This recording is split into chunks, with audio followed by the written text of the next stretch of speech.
Հանրապետության երկրորդ նախագահ Ռոբերտ Քոչարյանը կարծում է, որ Հայաստան-Ադրբեջան խաղաղության համաձայնագիրը կարող է լինել մի անբովանդակ փաստաթուղթ, որի հիմնական նպատակը իշխանությունը պահելն է։ Չեմ կարծում, որ որևէ որոշ բան տեղի ունենում, եթե չհամարենք երեկվա թե անցած օրվա Ալբանիայում հերթական կադրերը, որ ուղղակի արժանապատվության տեսանկյունից բավական դեպրեսիվ է, կարծում եմ յուրաքանչյուր հայի համար։ Ակնհայտ այդ մուրալը մի ինչ-որ փաստաթղթի, որը ենթադրում եմ խաղաղության մասին չի լինելու, այլ լինելու է ինչ-որ մի թուղթ Նիկոլ Փաշինյանի մասին, թե ինչպես պետք է ինքը իր քաղաքական, այսպես ասենք, հեռանկարը շարունակի, այս մի փաստաթուղթ իրոք չեմ բացառում։ Անբովանդակ, բայց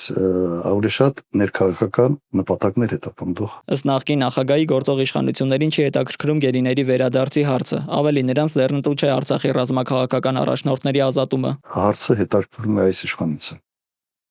որովհետև գերեվարված են այն մարդիկ, որոնք այստեղ գալով կարող են Ղարաբաղի փախստականներին ինչ-որ կազմակերպել իրենց հեղինակությամբ, իրենց ազդեցությամբ, իսկ դա այս իշխանություններին պետք չի ընդհանրապես։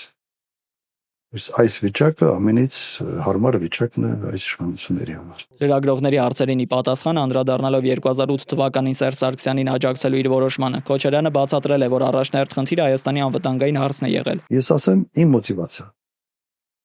Այն ժամանակ համարում էի, որ առաջնահերթ խնդիրը Հայաստանի համար անվտանգային հարցն է։ Կար Ղարաբաղի հարց, կար անվտանգության հարց, եւ համարել եմ, որ պետք է նախագահ ընտրվի մարդ, որը այդ ոլորտին տիրապետում է լիարժեք։ Եվ Սերժ Սարգսյանը տարիներ աշխատած եւ պաշտպանության նախարարությունում, եւ անվտանգությունում, եւ Ղարաբաղի հետ պատերազմի փորձ ունի, այդ տեսանկյունից զուտ ռացիոնալ ընտրության տեսանկյունից ամենից ճիշտ որոշում։ 2018 թվականի ապրիլյան իրադարձությունների եւ դրանց նախադրյալների մասին հարցինի պատասխան Ռոբերտ Քոչարյանը նշել է, որ անրության մեջ լարվածության գրգռիչ ազդակ եղավ, երբ երրորդ նախագահ Սերժ Սարգսյանը ընտրվեց վարչապետ, այսինքն սկսեց պաշտոնավարման երրորդ ժամկետը։ Տրիգերը եղավ, հիմա այդ առաջին մասը։ Տրիգերը եղավ, երբ երրորդ նախագահան ընտրվեց վարչապետ։ Ակնհայտ է, չէ՞ որ տրիգերը դա էր։ Ես զանգեցի եւ ասում եմ դու վիճակը ո՞նց ես գնահատում։ Պրոբլեմա։ Ինձ տարբեր տեղից ուղղակի սա են ասում։ Պրոբլեմա ծնագնդի պես սա գնում է դեպի լրիվ այլ ուղղություն։ Կոնտրոլը կորցնելու եք։ Ինքը շատ հանգիստ ասեց, ինչ պրոբլեմ չկա, ամեն ինչ կոնտրոլի տակ։ Ինձ դա զարմացրեց։ Ասի վստահ ես, երեմի երկու անգամ ես նույն հարցը կրկնեցի։ Շատ հանգիստ ասում ամեն ինչ կոնտրոլի տակ։ Մի քանի օր հետո հրաժարական տվեց։ Ռոբերտ Քոչարյանն առաջարկում է վերականգնել Ռուսաստանի հետ ռազմավարական գործընկերությունը եւ ներառել Իրանի գործոնը որպես Թուրքիային հակազդելու միջոց։ Նա հավելել է, որ իր նախագահության տարիներին երբևէ խոսք չի եղել Հայաստանը միութենական պետության կազմում ընդգրկելու մասին։ Ուրեմն մենք չպետք է սրենք հարաբերությունները Թուրքիայի հետ։ Պետք է փորձենք այո լավ հարաբերություններ կառուցել Թուրքիայի հետ, որպես լավ հարևան։ Բայց մենք չպետք է շանտաժի ենթարկվենք։ Եվ այդ շանտաժի ենթարկվելու միակ գործիքը ունենալ այնպիսի գործընկեր, որը զսպելու է Թուրքիայի ախորժակ Հայաստանի նկատմամբ։ Պարզ չէ դա։ Եթե կա ուրիշ երկիր ասեք։ Էլի դեմ չէ։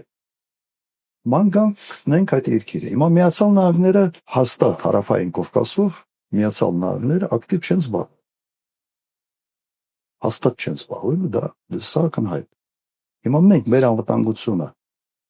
համապարփակ ապահովելու համար մենք պետք է մտածենք, թե չպետք է մտածենք։ Եվ սա այն դեպքը չի, որ դու ասենց լիքը հնարավորություններ ունենես այդ հարցը լուծելու։ Ուղղակի հարաբերությունները պետք է վերականգնել գործընկերային ռազմավարական դաշնակցային հարաբերություններ Ռուսաստանի հետ եւ իհարկե ես մեկ անգամ դա հայտարարել եմ, ներառել նաեւ Իրանի գործը։ Երկրորդ նախագահը հայտարարել է, որ Հայաստանում իշխանափոխության համար ընդդիմադիր միավորների կոալիցիա կարող է ձևավորվել միայն գաղափարական ընդհանրություններ ունեցող քաղաքական ուժերի միջև։ Նա ընդգծել է, որ կոալիցիայի ստեղծման հարցում անցյալի ակասությունները եւ անձնական տարաձայնությունները չպետք է խոչընդոտ հանդիսանան։ Իհարկե, եթե հարցը այնպեսին է լինի, որ սրանցից ազատվելու համար պետք է ձևավորել բանը կոալիցիան, այո, պետք է ձևավորվել։ Չպետք է նայես այդ ազնականին, մեկը սենց ասեց, մեկը նենց ասեց, մեկը խաբեց, մեկը սուտ ասեց։ Այդ ամեն ինչ պետք է մի կողմ դնել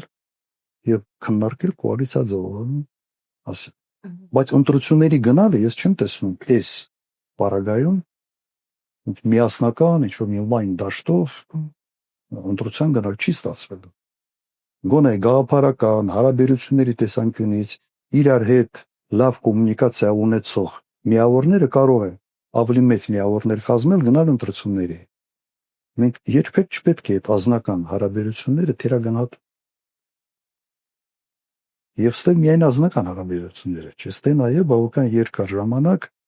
իրավիճակների, process-ների, կառավարման մեթոդների նկատմամբ լուրջ տարաձայնությունն է հիմքում։ Հարցազրույցում նախկին նախագահն ուրվագծել է երկակի ռազմավարական տեսլական, միջազգային հարաբերությունների վերակողմնորոշում դեպի Մոսկվա-Թեհրան առանցք եւ ներքին քաղաքական վերադասավորում գաղափարական համատեղելիության սկզբունքով։ Այս դիրքորոշումները ներկայացվում են որպես այլընտրակ ներկա իշխանությունների քաղաքականությանը։ Դավիթ Գենջոյան, Renews Armenia։